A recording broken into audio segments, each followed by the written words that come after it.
안녕하세요. 요즘 참 어렵습니다.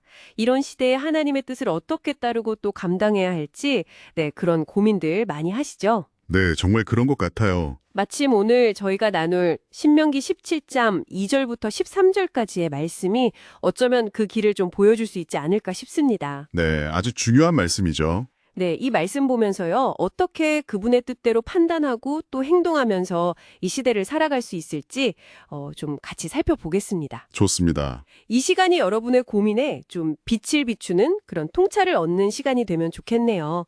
자, 한번 들어가 볼까요? 네, 일단 이 말씀은요, 우리가 살면서, 끊임없이 판단하고 또 판단받는다는 거, 그런 현실부터 이야기하는 것 같아요. 맞습니다. 피할 수 없는 현실이죠. 근데 중요한 건 그 판단을 어떻게 하느냐, 이거겠죠. 네, 바로 그겁니다. 핵심은 주님의 뜻대로 판결하라. 이거예요. 주님의 뜻대로요. 네. 그러니까 내 감정, 아는 사람 봐주고 아니면 그냥 내 생각대로 이런 걸 넘어서야 한다는 거죠. 주관적인 걸 넘어서, 그렇죠. 말씀에서 보면 자세히 조사해 볼지니 이렇게 딱 명시하고 있거든요. 네네, 조사하라고. 네. 그러니까 섣불리 판단하지 마라. 철저하게 공정해야 한다. 이걸 요구하는 거예요. 정말, 그게 중요하네요. 특히 요즘 같은 때 의견을 내기 전에 먼저 철저히 알아보라는 거잖아요. 이게 참 우리의 그 성급한 본성이랑은 좀 반대되는 거죠. 맞아요. 특히 그 두세 사람 이상의 증언을 요구하는 부분도요. 이게 참 사람은 실수할 수 있고 또 틀릴 수 있으니까 신중해라 이런 의미 같네요. 정확합니다. 인간의 불완전함을 딱 인정하는 거죠. 요즘처럼 확인 안 된 소문이나 정보가 막 넘쳐날 때는 더더욱 필요한 자세고요. 그랬죠. 그리고 여기서 악이라고 하는 거, 네. 그것도 명확해요. 악이요? 네. 하나님과의 언약을 어기는 것, 특히 다른 신을 섬기는 것, 그러니까 우상숭배죠. 우상숭배. 네. 이게 왜 생기냐 하면 근본적으로 하나님만으로는 만족을 못하는 마음. 말씀은 그걸 탐심이라고 지적해요. 탐심. 그게 결국 우상숭배다. 바울 사도의 가르침하고도 딱 통하네요. 바로 그 지점입니다. 네. 그리고 또 하나 흥미로운 게 뭐냐면요. 네. 우리가 판단받는 입장이 될 때, 그때 변호사가 필요하다는 거예요. 변호사요? 네.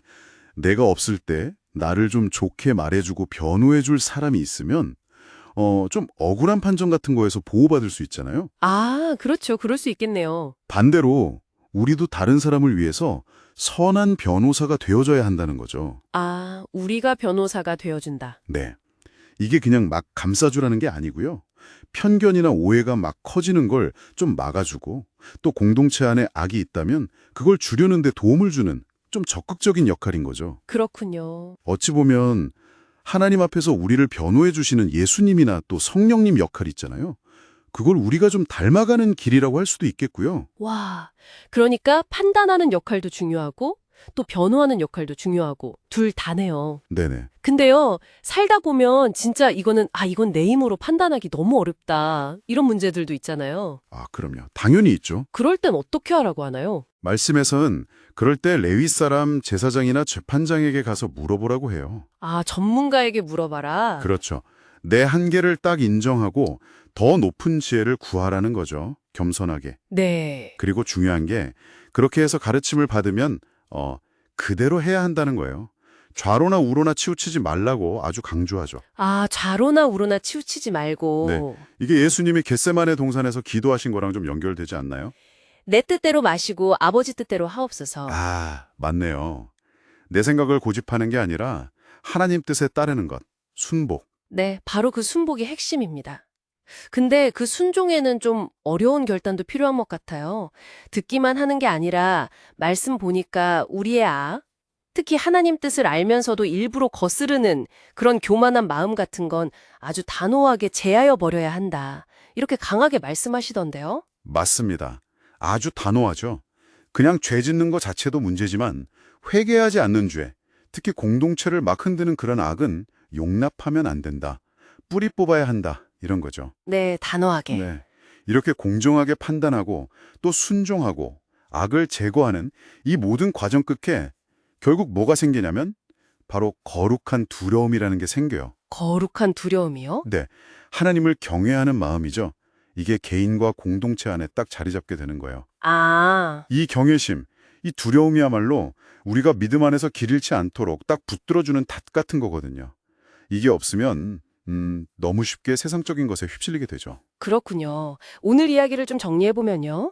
이 어려운 시대에 하나님의 뜻을 감당한다는 건 그냥 시키는 대로만 하는 게 아니라, 그렇죠. 말씀에 딱 근거해서 의롭게 판단하고 또 다른 사람을 위해서는 적극적으로 변호해주고 내 한계를 알 때는 겸손하게 지혜를 구하고 또 하나님의 뜻에는 온전히 순복하고 그리고 마지막으로 내 안의 악을 끊임없이 없애면서 그 거룩한 두려움, 하나님을 경외하는 마음을 지켜나가는 것 이렇게 볼 수 있겠네요. 네, 정확하게 정리해 주셨습니다.